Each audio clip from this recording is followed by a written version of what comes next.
pensamiento y tu hablar, los cuales tienen que estar alineados para cumplir la misión que el Señor te da. De Dios diciendo: este es mi Hijo amado. Y se ve el Espíritu Santo descendiendo sobre él. Y entonces la presencia misma de él, impresionante. La disciplina no es castigo, sino que la disciplina es por el propósito de que hayan frutos sobre la persona, que es el objetivo de esa disciplina.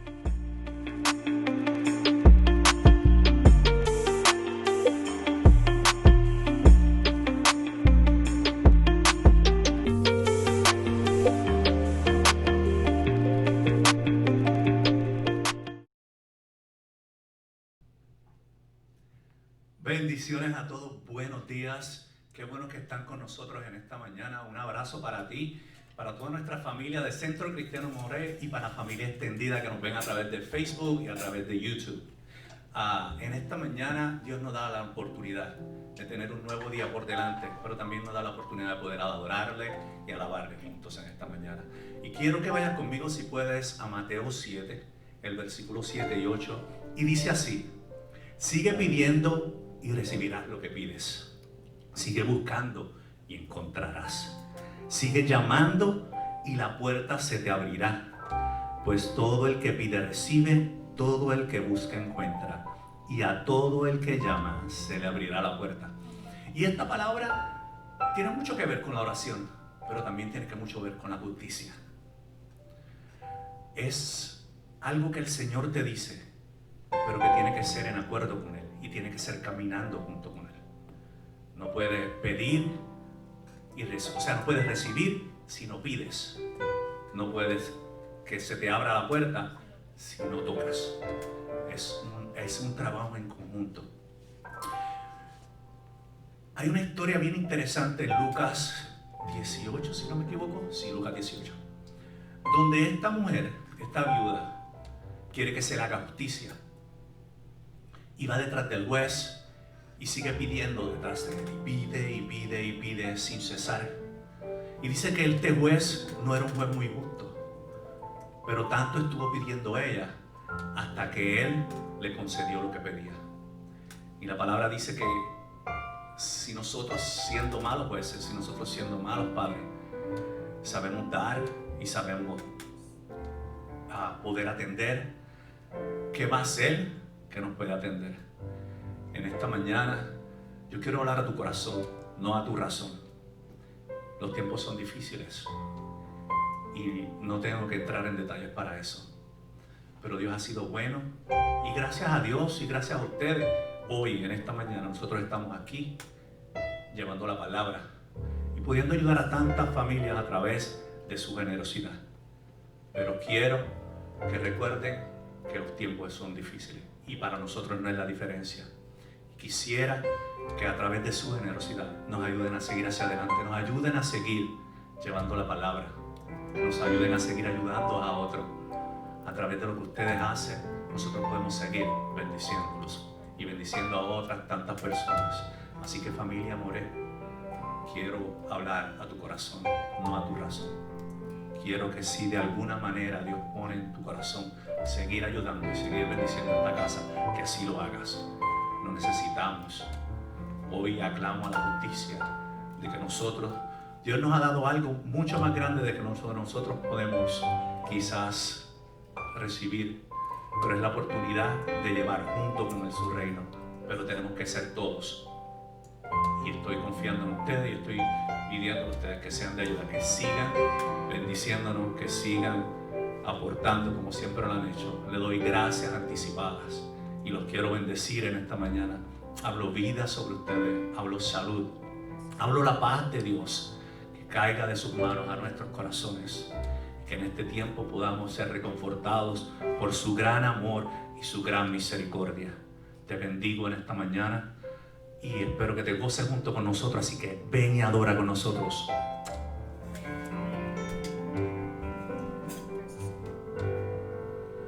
Dios es bueno. Amén.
lo que harás en mí.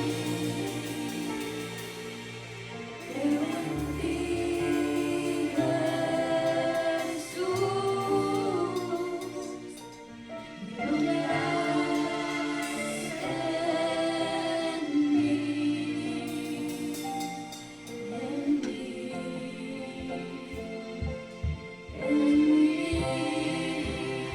Recibe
is in you.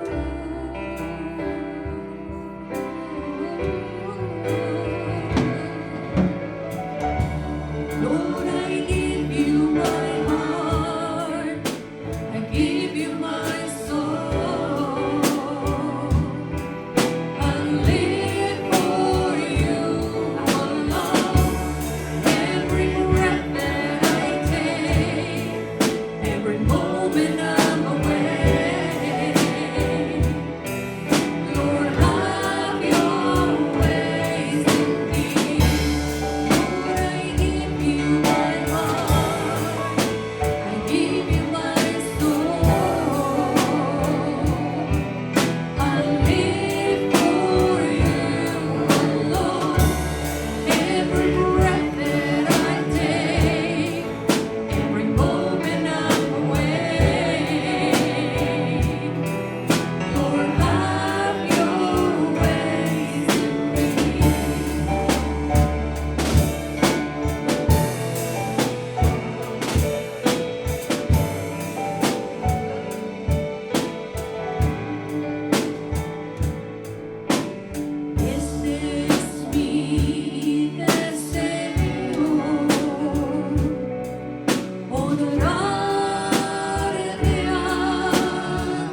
Gracias, Señor.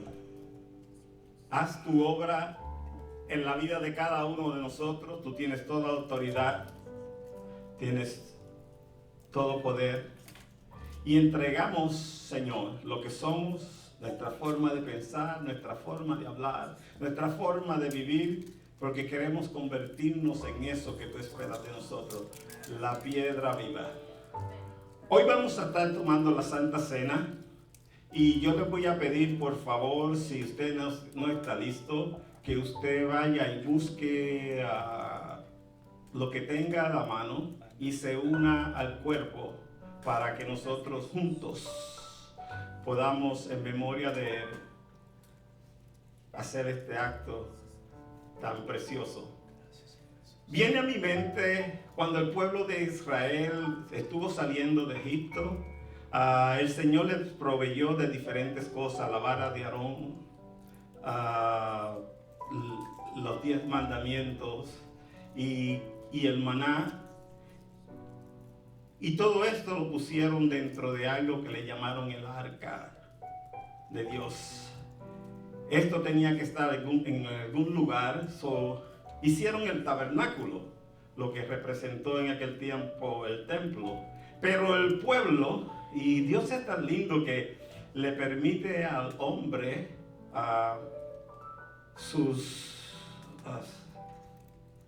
muchas veces sus malas crianzas, sus pequeños deseos. Y entonces el pueblo se dio cuenta que todos los pueblos alrededor tenían un templo para su Dios y empezaron a buscar construirle un templo a Dios, mientras Dios decía que él no habitaba en templo hecho de manos de hombre. Pero él le complació su deseo y a través de Salomón, a quien él le entrega los detalles completos y precisos de cómo este templo tenía que ser. Él construyó aquel templo. Ese templo fue destruido en la segunda visita de Nabucodonosor a Jerusalén, y más tarde, con las manos de Herodes, construyen otro templo que fue el diseño y el deseo de él, y que más tarde, en el año 70, fue destruido por Tito. Interesante que ahí lo que estaba sucediendo no parecía en nada a lo que sucedía en el primer templo. Pero llega Jesús y empieza a traer lo nuevo, el nuevo normal. Ahora el pueblo que está siendo adquirido por Cristo Jesús a través de la enseñanza viene a ser portador de la presencia de Dios, del Espíritu Santo. Y antes de Jesús subir al cielo, él se reunió con los discípulos y juntos tuvieron pan y el fruto de la vid, el vino, donde él dio las instrucciones diciendo: esto lo haces en memoria de mí, en el templo donde tú traes sacrificio de alabanza, en el templo donde tú te abrazas con tu familia, cada cual en su propio sitio, y celebran la salvación, celebran la venida de Cristo, celebran la presencia del gran Señor Jesús Cristo Salvador. Yo te invito que en esta hora, de la misma forma que ellos lo hicieron en aquel momento, tú considerando, consciente de que eres el templo de Dios, que el Espíritu Santo vive en ti, que tú eres portador de la gracia, que eres piedra viva, tú tomes el pan y de la misma forma diga: el pan, el cuerpo de Cristo, que fue partido para darme entrada a los santos, para darme salvación, para darme una vida nueva, para llevarme al nuevo normal. Este cuerpo fue sacrificado por ti y por mí. Come el pan.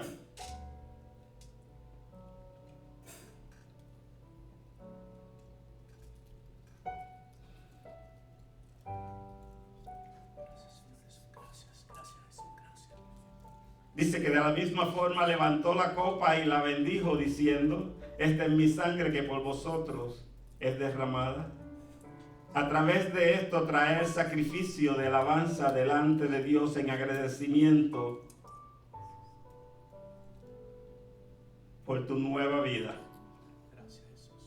Porque ahora eres templo del Espíritu Santo. Ahora eres templo de Dios. Ahora eres el que caminas llevando las verdades de aquel que te llamó en excelencia. Toma la copa y permite que tus labios declaren sacrificio de alabanza en agradecimiento a tu salvación. Gracias, Jesús. Gracias. Y le puedes decir, hoy te brindo mi ser, te doy mi corazón. Yo vivo para ti. Hoy te rindo mi ser, te doy mi corazón. Yo vivo para ti en cada palpitar, mientras haya aliento en mí. Dios da su obra en mí. Hoy te rindo mi ser, te doy mi corazón. Yo vivo para ti en cada palpitar, mientras haya aliento en mí. Dios da su obra en mí.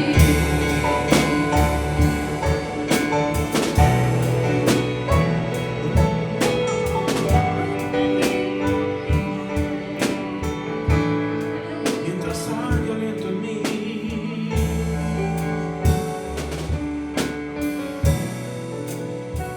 mientras hay aliento en mí. Dile una última vez, hoy te rindo mi ser. Hoy te rindo mi ser, te doy mi corazón. Yo vivo para ti en cada palpitar, mientras haya aliento en mí. Dios haz su obra en mí.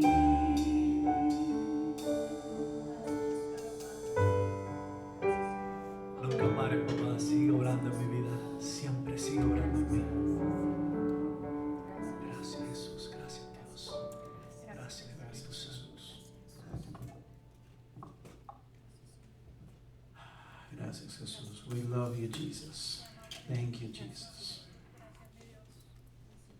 Gracias, Jesús.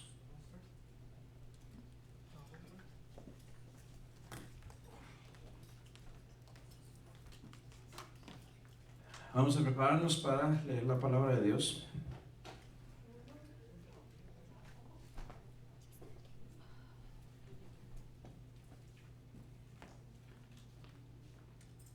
Es bien curioso porque pocas veces en mi vida he tenido un momento en el cual Dios me ha hablado de diferentes maneras y tengo varios mensajes, pero no sé si dar uno, dar otro, dar los tres o mezclarlos en una sopa y tirarlos todos. Entonces, pero me voy a concentrarme en algo que estamos inaugurando a partir de este servicio por el resto del año. Nosotros hemos tenido unos temas en la iglesia desde que nosotros comenzamos todo este proyecto. Fue nacido de una tormenta que hubo una noche, una tormenta muy interesante porque estaba yo recién llegado de Texas con mi familia y estaba aquí, llegamos a la casa de mis padres. Y aquí en Texas la temperatura es muy rara, a veces llega una tormenta y empieza tormentas como en las películas, donde está bien fuerte el viento y la lluvia cae que no se veía nada, donde tú estás manejando y todo lo que ves es agua, no ves nada enfrente de ti. Pero esa noche la tormenta cayó a las 3 de la mañana, como a las 2, 3 de la mañana. Estábamos todos dormidos, no sabíamos nada de que caían ese tipo de tormentas. Empiezan los rayos cada 3 segundos, yo estaba midiendo, cada 3 segundos caía un rayo. Entonces nunca había visto una tormenta así, y como había escuchado que por aquí en esta zona, no aquí, pero cerca de aquí es Tornado Alley, que es donde pasan todos los tornados, yo pensé que nos iba a llevar un tornado esa noche. Entonces mis hijas estaban espantadas, mi esposa también estaba un poco, bueno, me está viendo por Facebook, así que no voy a decir que está espantada, pero está espantada. Digo la verdad, está espantada. Entonces me despiertan y yo también estoy espantado, la verdad, está espantado. Nunca había visto algo así. Terremotos allá en California, pero acá en Texas nunca había visto una tormenta tan fuerte. Entonces me fui a la sala y caminé en la sala nada más para ver qué estaba pasando, ver por la ventana o ver qué pasa, y ahí encontré a mi papá. Y mi papá estaba sentado tan tranquilo. Inmediatamente cuando yo vi su tranquilidad, me contagió la tranquilidad y me senté con él esa noche. Y empezamos a platicar, y de medio de la tormenta y todo eso empezó a aflorar una plática acerca de cómo íbamos nosotros a avanzar en la iglesia. Y es curioso porque no podía yo pensar claro en ese momento por el temor que tenía de la tormenta, pero en el momento en el que vi a mi papá tranquilo, me entró una paz, y entonces Dios me empezó a hablar, y empezó a hablar a él también.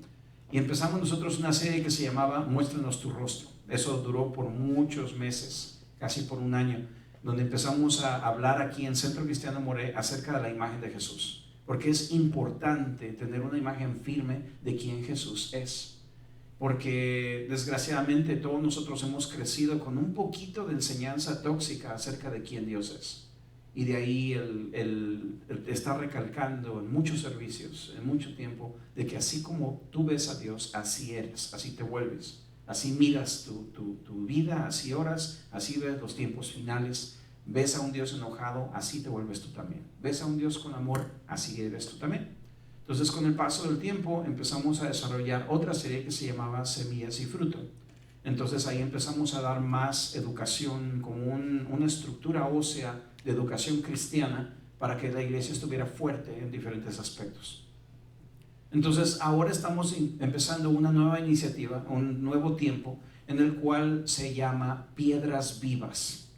En este tiempo nosotros vamos a estar enfocándonos, es muy relevante lo que estamos viviendo el día de ahora, y antes esta serie de Piedras Vivas va a estar basada en Primera de Pedro, la epístola Primera de Pedro.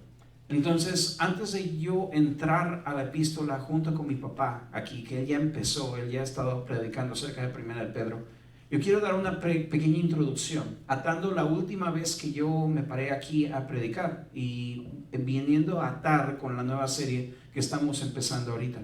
Y todo tiene que ver con ese día en el cual estaba en la tormenta con mi papá. Porque cuando viene algo fuerte contra ti, no sabes cómo reaccionar.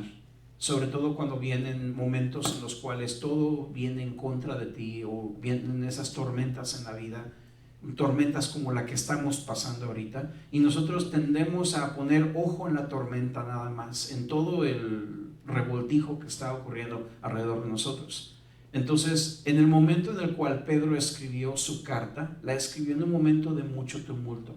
Estaba el rey Nerón reinando en aquel tiempo, y el rey Nerón era llamado la bestia, y era aquel del cual Juan se refería en Apocalipsis, que su nombre era 666. El número 666 en la gematria judía es igual a César Nerón.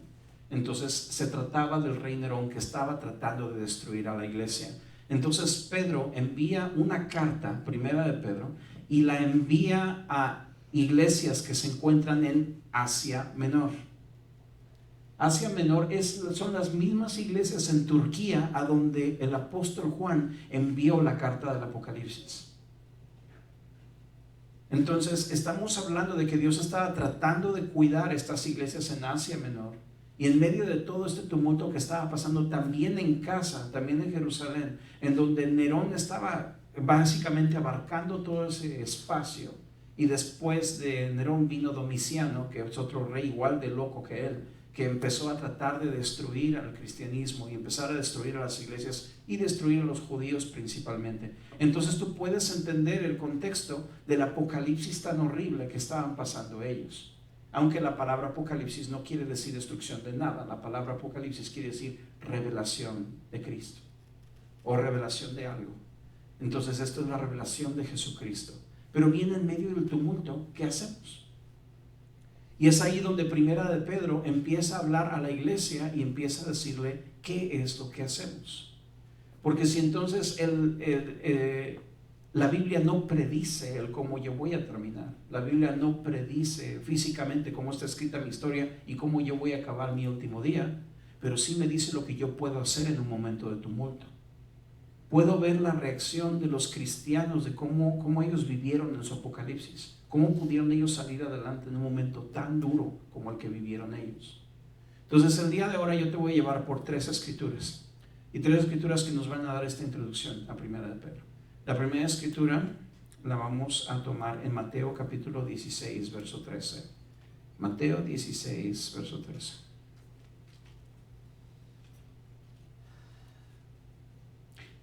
Los quiero mucho. Mateo 16, verso 13. Y dice así.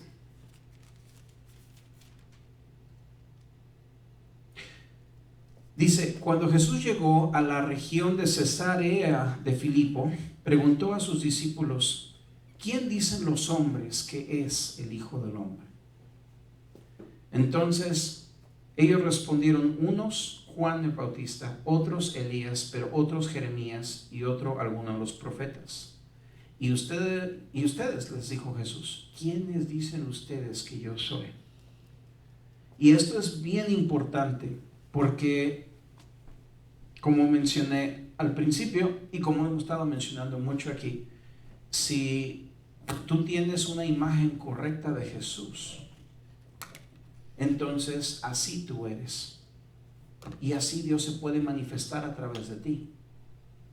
Es bien interesante porque en el representar a Cristo, nosotros somos muy buenos para ir y proclamar el Evangelio, para ir y leer la Escritura a la gente, pero para poder reflejar el corazón de Dios realmente es otra cosa. Y es allí donde está nuestra gran responsabilidad. Porque si por un lado estamos predicando la verdad, pero con nuestras acciones no tenemos amor, o somos ásperos, o somos personas que estamos buscando guerra y no estamos buscando la paz, entonces estamos reflejando mal el corazón de Dios. Y estoy hablando desde el momento en que tú estás buscando la paz dentro de tu hogar y también cuando estás buscando la paz aún en la política. Si nosotros somos conocidos más como gente de guerra, estamos mal representando el corazón de Dios, porque Él nunca le echó más viento a una tormenta. Él se levantaba y callaba las tormentas. ¿Quién dices tú que Jesús es? Y esto es lo más interesante porque Jesús está presentando este contraste a Pedro en la peor de las tormentas. No hay ninguna tormenta alrededor de ellos en este instante. Pero déjame traerte a lo que es Cesarea de Filipo. Cesarea de Filipo era un lugar prohibido para los judíos. Ellos no podían pisar esa tierra. Y Jesús decide llevar a sus discípulos, como él acostumbraba, decidía romper las costumbres de la gente en aquel tiempo. En lugar de separarse en una burbuja y decir, yo no me meto en lugares satánicos porque capaz de que se me contagie la roña.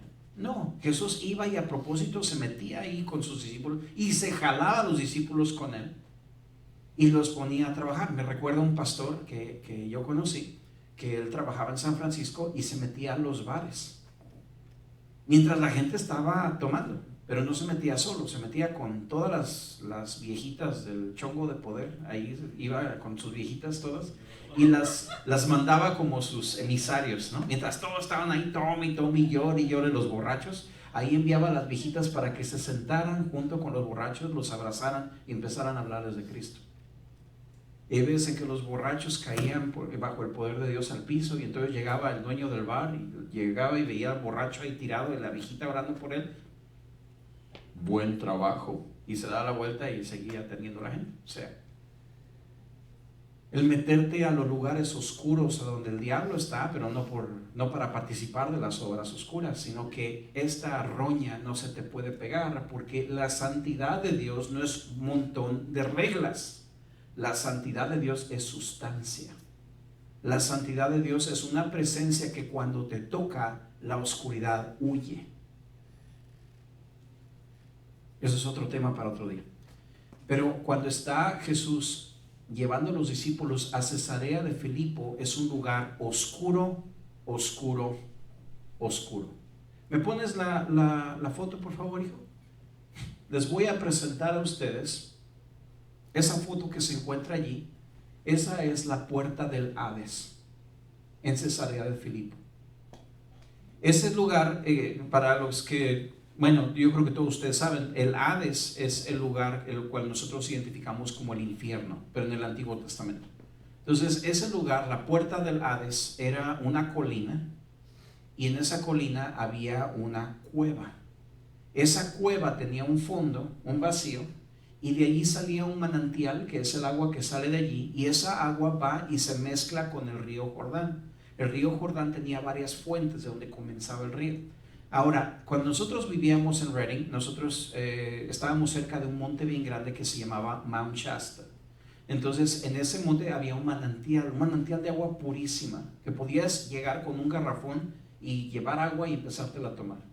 Entonces, nosotros íbamos allá para ver el monte y para estar ahí en la naturaleza, para agarrar un trail con las niñas, un caminito con las niñas, empezar a disfrutar de la naturaleza, y tenían un parque. Pero había también gente bien loca, porque eran medio raritos, que iban allí, se metían, empezaban a hacer encantos o empezaban a hacer cosas raras, llevar piedras, no sé, tenían ahí sus reuniones junto al monte para estar cerca con los espíritus de la naturaleza. Tal parece que el hombre tiene un cierto pensamiento de este tipo de lugares en donde empiezan a hacer cosas ocultas allí, que son cosas feas. Y aquí en Cesarea de Filipo, como este era un manantial, ese era el mismo caso, pero era mucho peor. Este lugar era un lugar bien particular en el Antiguo Testamento, porque aquí es donde Débora libró una lucha y ella pudo ganar esta lucha junto con un rey. En este lugar fue donde el rey Josías también perdió la vida en una guerra. Aquí en este lugar fue donde levantaron un templo a Zeus, donde empezaron a levantar un templo a Augusto también. Era un lugar súper satánico, un lugar donde era muy significativo, pero como que el diablo se ensañó en ese lugar. Y ahí era un centro de sacrificios, y era de lo más horrendo. Por eso se llamaba la puerta del Hades. En ese lugar, en el tiempo cuando Jesús estaba con sus discípulos, ellos se acercaron allí, y ese lugar estaba bien habitado como un mercado. Había muchísima gente, habían varias deidades puestas allí en las paredes, y lo que hacían es que por esa cueva, para poder satisfacer la ira de un dios que tenía cabeza de cabra y cuerpo de hombre, ellos agarraban a sus hijos y los tiraban por la cueva para que se mataran en el fondo. Entonces seguían echando niños hasta que salía sangre por el manantial. Si no salía sangre por el manantial, tenían que seguir echando niños allá adentro. Y si tú puedes imaginarte cómo Dios odia que toquen a los niños. Hay un verso bien misterioso donde dice: ten cuidado en cómo tratas a los niños, porque sus ángeles están delante de mi presencia. Y ese lugar le llamaban la puerta del Hades, la puerta del infierno. Y era un lugar físico aquí en la tierra. Para que tú puedas comprender, Jesús se para en la punta de esa colina y le pregunta a sus discípulos: ¿quiénes ustedes dicen que yo soy? ¿Soy yo alguno de estos que están aquí en esta pared? Y entonces Pedro, que habla lo que dice, no piensa lo que está hablando, sale bien honestamente de su corazón, y él viene y le dice, estamos en el verso 16, y dice: Simón Pedro le respondió: tú eres el Cristo, el Mesías, el Hijo del Dios viviente. Entonces Jesús, yo creo que lleno de gozo, le dice en el verso 17, entonces le dijo, bienaventurado eres, Simón, hijo de Jonás, porque esto no te lo reveló carne ni sangre, sino mi Padre que está en los cielos. Porque mi Padre te lo apocalipsis. Mi Padre te lo reveló. El Apocalipsis no es la revelación de ningún anticristo. El Apocalipsis es la revelación de Jesucristo. Es importante la revelación de Jesús en tu vida, porque si no, no sabes cómo enfrentar la puerta del Hades. Cualquier otra cosa Jesús les pudo haber preguntado, pero les preguntó, ¿quién ustedes creen que yo soy? Y Pedro le contesta, tú eres Jesús, el Hijo del Dios viviente. Ah, Pedro, mi Padre te lo ha apocalipsis, te lo ha revelado. Y luego dice, la palabra Pedro, o la palabra Simón, él se llamaba Simón. La palabra Simón no estoy seguro de qué significa, porque escuché una versión de lo que significa, y significa más como una rama que es llevada por el viento, algo que no es muy firme, algo que simplemente se puede volar. Eso es lo que significa Simón, o lo que yo entendí que significaba Simón. Perdónenme porque no lo estudié, esa particular palabra, pero algo así. El punto es que ahora Jesús le cambia el nombre a Simón. Ahora dice, ya no vas a ser la persona que se va a llevar por el viento, ahora vas a estar firme. Entonces dice, no te lo reveló carne ni sangre, sino mi Padre que está en los cielos. Y yo también te digo que tú eres Pedro, y sobre esta roca edificaré mi iglesia. Una clara distinción. Él le llama a él Pedro, que significa una pequeña piedra de grava, una piedra pequeña. Dice, pero entonces sobre esta roca, que está hablando ahora de un boulder, ¿cómo se llama un boulder en español? Un tremendo rocón, una roca bien grande, como una peña, o sobre esta peña, o sobre esta roca, este boulder, entonces yo voy a edificar mi iglesia, pero tú eres una de esas piedras, tú eres una de esas pequeñas piedras de allí. Entonces el apóstol después tiene una imagen en donde le dice de que nosotros somos piedras vivas, como diciendo, así como Jesús me cambió la identidad, Él te la ha cambiado a ti también, y ahora nosotros somos parte de esta peña, de esta roca tan grande que es el templo de Dios, donde Jesucristo vive y donde Jesús es la roca eterna. Sobre de Él está fundada la revelación de que el Hijo del Dios viviente es el fundamento donde la iglesia existe. Él no le está diciendo a Pedro que sobre de él va a fundar la iglesia. Dice, tu nombre ahora es Pedro, pero sobre esta roca, ¿cuál es la roca? El Apocalipsis, la roca de la revelación de Jesucristo.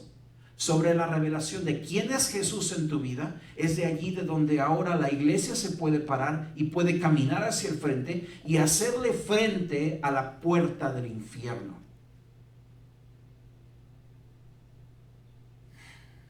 Ahora, el infierno es un lugar de tormento.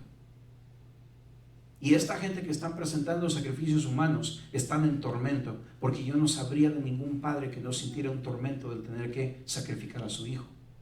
Es algo aberrante, pero la sociedad lo está demandando. El gobierno lo está demandando. Entonces, básicamente Jesús les está diciendo allí, fíjate bien cómo continúa. Yo también te digo que tú eres Pedro, y sobre esta roca edificaré mi iglesia, y las puertas del Hades, o los poderes de la muerte, no prevalecerán contra ella. Y yo te daré las llaves del reino de los cielos, y lo que ates en la tierra será atado en el cielo, y lo que desates en la tierra será desatado en los cielos. Entonces Jesús le está diciendo, se pone encima de ese lugar. Dice, ¿ven toda esta basura que está sucediendo? ¿Ven todo este desastre que está ocurriendo en contra de toda la gente? Esto no va a prevalecer en contra de la iglesia. Todo este desastre que el diablo está tratando de hacer, todo esto que está arruinando nuestra sociedad, nada de esto prevalecerá en contra de la iglesia de Cristo. Porque esta camina en la revelación de que Jesucristo es el Hijo del Dios viviente. Y sobre esta revelación nosotros caminamos. Ahora, la revelación de Jesús de todo a todo, porque fíjate, nada más un pedacito. Dice la Biblia que como Él es, nosotros somos. No como Él fue, como Él es. No Él en camino a la cruz, eso es lo básico. Él camino a la cruz, su carácter, dulce, cariñoso, tiene misericordia, tiene compasión. Pero como Él es ahora a la diestra del Padre, lleno de luz, poderoso, que su voz habla y se hace en la tierra como es en el cielo. ¿Cómo es la imagen de Jesús en este momento a la diestra del Padre? Este es el apocalipsis que todos tenemos que tener en nuestras vidas. Porque entonces cuando viene la tormenta no sabemos qué hacer. Y fallamos la misión. Y Jesús quiere hacer todas las cosas completamente diferentes. Voy a mover una Biblia y sacar otra Biblia. Bueno, entonces ahora vamos a ir a Marcos capítulo 5. Marcos capítulo 4. Marcos 4. Marcos capítulo 4, verso 35, y dice así: en ese día, caída ya la tarde, Jesús les dijo, pasemos al otro lado. Hay una orden y hay una dirección, ¿verdad? Jesús le está diciendo, vamos a pasar al otro lado. Entonces, dice, despidiendo a la multitud, le llevaron con ellos en la barca como estaba, y habían otras barcas con él.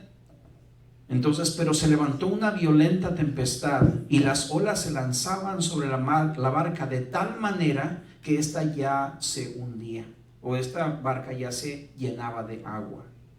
Esto es la oposición, es la conmoción, el desastre, todo lo que está opuesto para que tú vayas y cumplas tu misión. Que un poquito antes está hablando aquí de la parábola la parábola de las semillas del sembrador. Y dice claramente que cuando el Señor te da una palabra, la palabra te prueba. Así que tienes que ir con cuidado, porque no sabes qué es lo que viene después de que recibes la palabra, porque la palabra te prueba. Entonces dice aquí que entonces se levantó la tempestad. Y dice, y Jesús estaba en la popa y estaba durmiendo sobre un cabezal. Y entonces le despertaron y le dijeron, Maestro, ¿no te importa que perezcamos? Dice, y levantándose reprendió al viento y dijo al mar, cálmate y sosiégate. Y el viento cesó y sobrevino una gran calma. Ahora fíjate en la reacción de Jesús. Dice, entonces les dijo, ¿por qué estáis amedrentados? ¿Cómo es que no tenéis fe? Y ellos se llenaron de gran temor y se decían los unos a los otros, ¿quién pues es este que aún el viento y el mar le obedecen? La reacción de Jesús no es, ay, pobrecitos discípulos. No, ¿por qué no tienen fe? O sea, si Jesús dice, vamos a ese blanco, vamos a pasar al otro lado, las puertas del Hades no prevalecerán sobre la iglesia. Entonces, ¿por qué sientes que te estás ahogando? ¿Por qué siento que me estoy ahogando? Porque no tengo los ojos puestos en Jesús, los tengo puestos en la tormenta. Ahora, hay mucha gente que dice de que Jesús estaba dormido porque dormía como piedra. Hay mucha gente que duerme así. Pero por más piedra que uno sea, de verdad, con una cubetada de agua te despierta. Hay personas que piensan que Dios estaba jugando un juego psicológico con los discípulos. Que Jesús estaba realmente fingiendo como que estaba dormido, pero tenía un ojo abierto a ver en qué momento iban a venir a despertar. Porque lo estaba probando. Eso no es lo que la palabra dice. Dice que él estaba durmiendo. Y si él estaba durmiendo, estaba durmiendo. Ahora quisiera sugerirte de que él estaba durmiendo porque no había tormenta dentro de él. Él vivía en una paz inmensa. Y cuando vienen ellos y lo estorban, entonces él se levanta molesto. Calla la tormenta. No la bendice. Oh, mi padre mandó esta tormenta para enseñarnos algo. No, él se levanta y calla la tormenta. Y se voltea a los discípulos y le dice, ¿por qué es que ustedes no tienen fe? Es bien interesante. Lo mismo Dios hizo con Elías. ¿Qué estás haciendo aquí en la peña? Es que yo soy la última coca del desierto, ya mataron a todos sus profetas y yo soy el último que queda. No. Tengo 7,000 cocas más ahí, no eres la única. Así que, mira, aquí está el resto de tu trabajo, vete y haz tu trabajo otra vez. Esta es tu nueva misión. Pero el encontrarte con el Señor te da una perspectiva nueva de donde tienes que caminar. La revelación del Hijo del Dios viviente, de manera que ese lugar miserable, la puerta del Hades, no prevalecerá contra ti. Ahora ese lugar es historia nada más. Es un lugar muy bonito donde la gente va y visita. Pero ese lugar no prevalece contra nosotros. Te voy a decir, yo he estado en un lugar así en la tierra en alguna ocasión. Gracias, hijo, ya puedes quitarle. Yo he estado una vez, estuve en Roma una ocasión y fui a visitar el Coliseo. Y cuando yo llegué a ese lugar me dio mucho coraje de estar allí.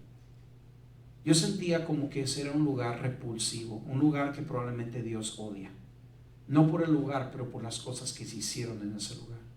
Por tanta sangre de tantos cristianos que fue derramado en ese lugar particularmente. Y en lugar de ese lugar estar destruido, queda como un monumento todavía a lo que los romanos hicieron.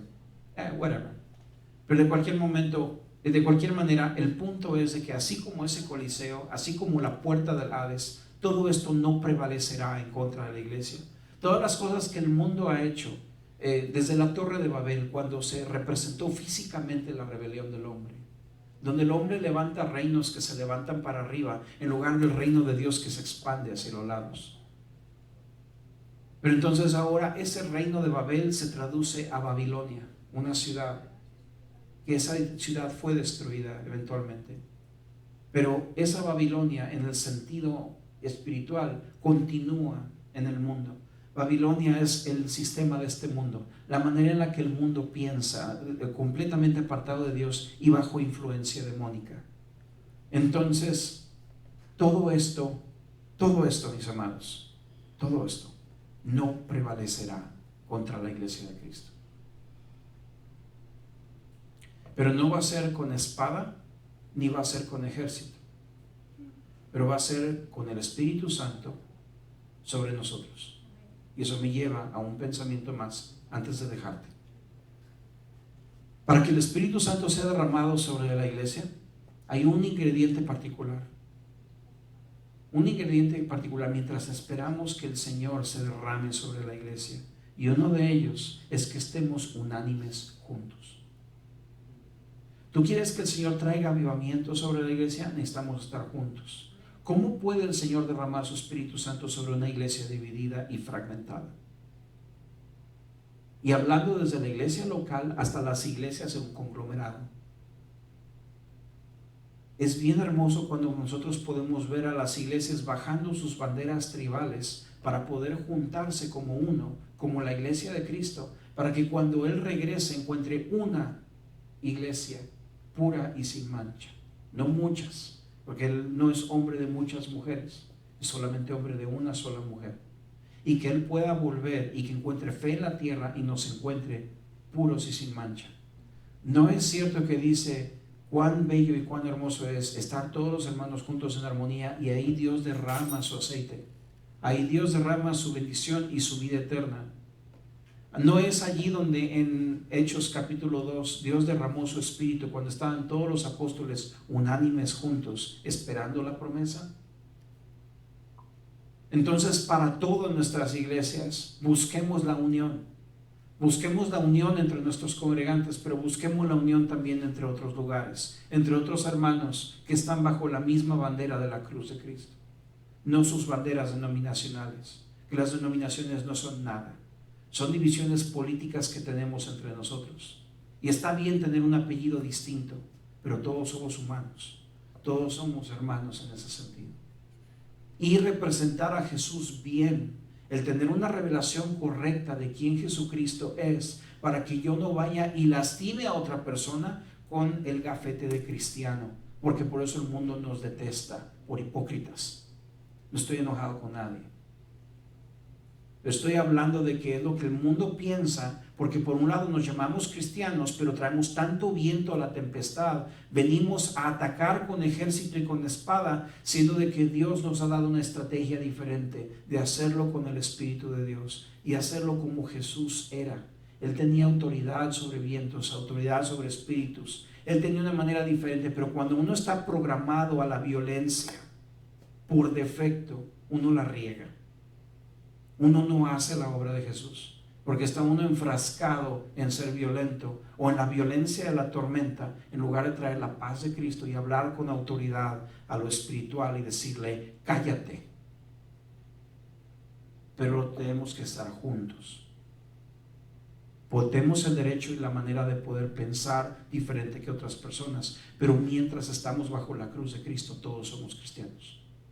Todo aquel que ha dado su corazón para Cristo y que está caminando detrás de los pies de Cristo es cristiano, independientemente del resto de sus creencias, independientemente del resto de su denominación. Entonces, ¿qué hacemos nosotros en un tiempo tan loco como este? En medio, mientras que eso sucede, mientras que eso ocurre, ¿qué esperanza nosotros tenemos? Entonces dice en 1 de Pedro capítulo 1, y dice: Pedro, apóstol de Jesucristo, a aquellos cristianos de Asia Menor, a donde Juan escribió el Apocalipsis, la revelación de Jesucristo. Y Juan escribió probablemente un poquito antes de lo que Pedro escribió esta carta. Entonces dice: según el previo conocimiento del Dios el Padre, por la obra santificadora del Espíritu, para obedecer a Jesucristo y ser rociados con su sangre. Hablaremos de eso probablemente el próximo domingo. Que la gracia y la paz os sean multiplicadas. Pero todo esto en la revelación de Jesucristo. Que en la revelación del Hijo del Dios viviente, gracia y paz te sean multiplicadas a ti. Amén. Porque la puerta del Hades no prevalecerá contra ti, no prevalecerá contra tu familia, no prevalecerá contra nuestros países. Algún día el Rey de Reyes vendrá a poner paz en este lugar, pero mientras Él viene, nosotros estamos llamados a traer la paz aquí.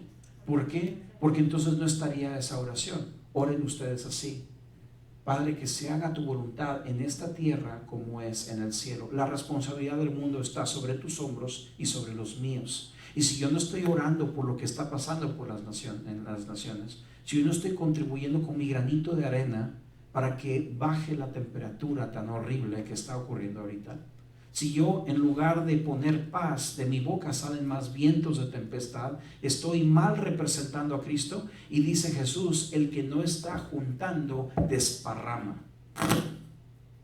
¿Estamos en la misión de Cristo o estamos en nuestra propia misión? ¿Estamos levantando nuestro imperio como una torre de Babilonia o estamos nosotros levantando el reino de Dios que se expande hacia afuera? Entonces, esto es una exhortación para nosotros para pensar: yo tengo una misión puesta en lo que Cristo es, en la revelación de quién Cristo es, el cómo yo voy a correr en este mundo mientras Él regrese. Y sea que esté bien o que esté mal, estoy haciendo la misión de Cristo. Cuando Él regrese, que me encuentre teniendo amor hacia la gente, que me encuentre predicando su palabra, que me encuentre representándolo bien con mi carácter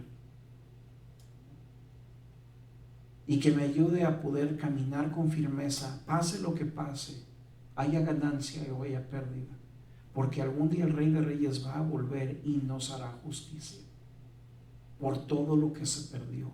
Nos hará justicia por todo lo que se perdió. Segunda vez que voy a terminar, ya voy a terminar.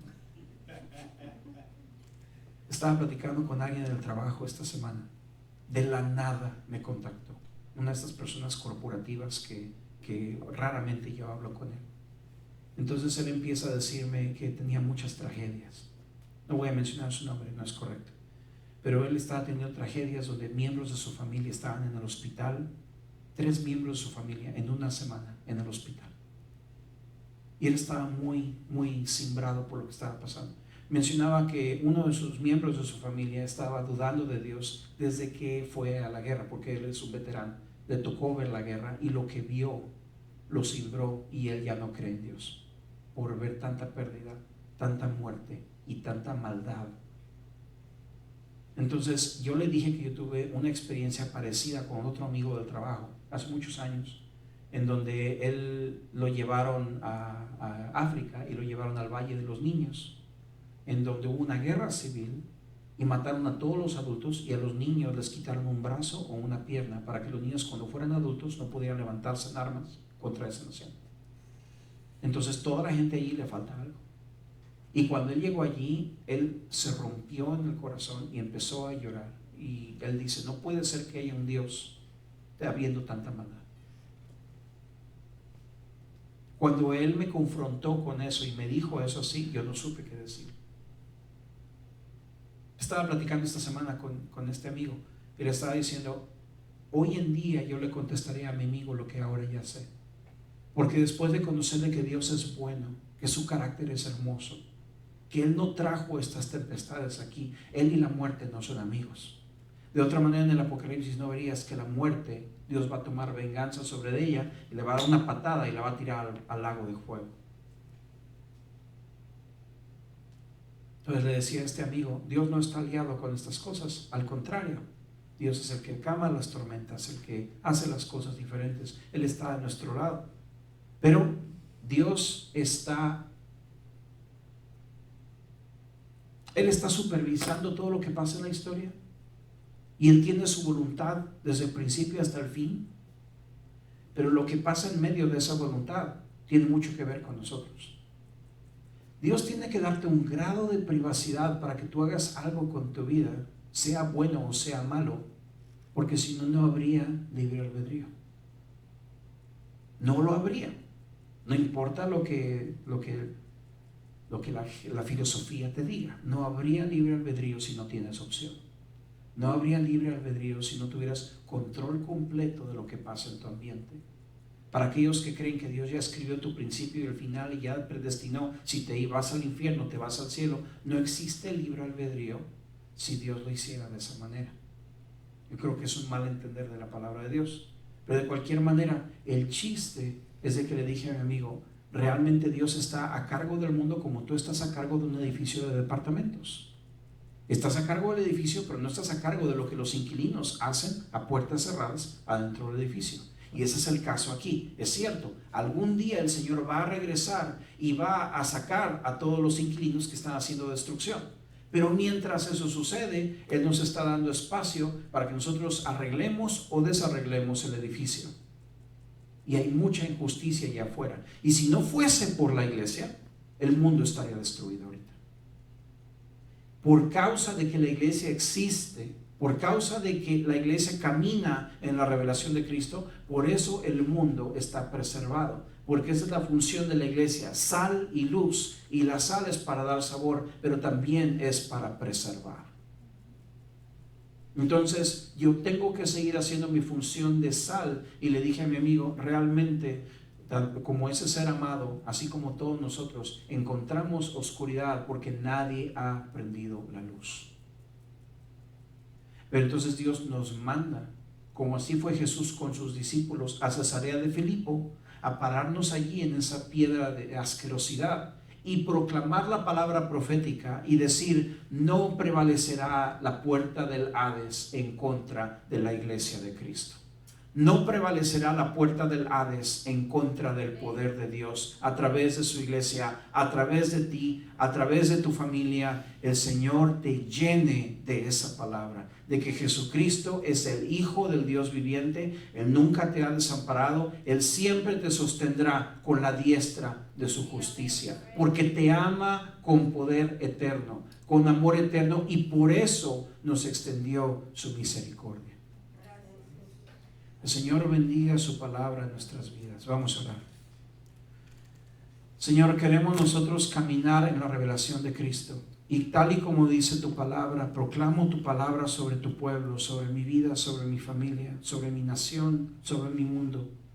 todos juntos, Señor, que la gracia y la paz nos sean multiplicadas en la revelación de Jesucristo, el Hijo del Dios viviente, donde nuestros pies están fundados, donde tormentas no sobreviven, donde toda la oscuridad es vulnerable y es limitada por el gran poder de nuestro Dios.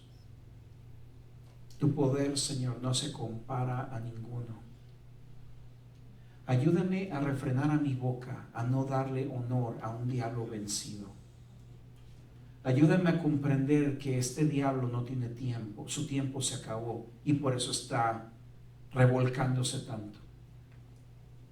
Ayúdame, Señor, a poder entender que tu iglesia tiene el poder de Jesucristo para poder caminar en esta tierra, no tanto como Él fue, pero como Él es en la diestra del Padre. Y ayúdanos, Padre, a caminar unánimes para que podamos juntos recibir la unción de tu Espíritu Santo y caminar hacia adelante. En el nombre de Jesús, gracias Dios. La paz de Dios esté contigo, con toda tu familia, que el Señor te bendiga y te guarde y te proteja, haga resplandecer su rostro sobre ti y te dé completa paz. Esta noche estamos en Café para el Espíritu, comenzamos a las 8 de la noche, tiempo de Teresa. Bendiciones.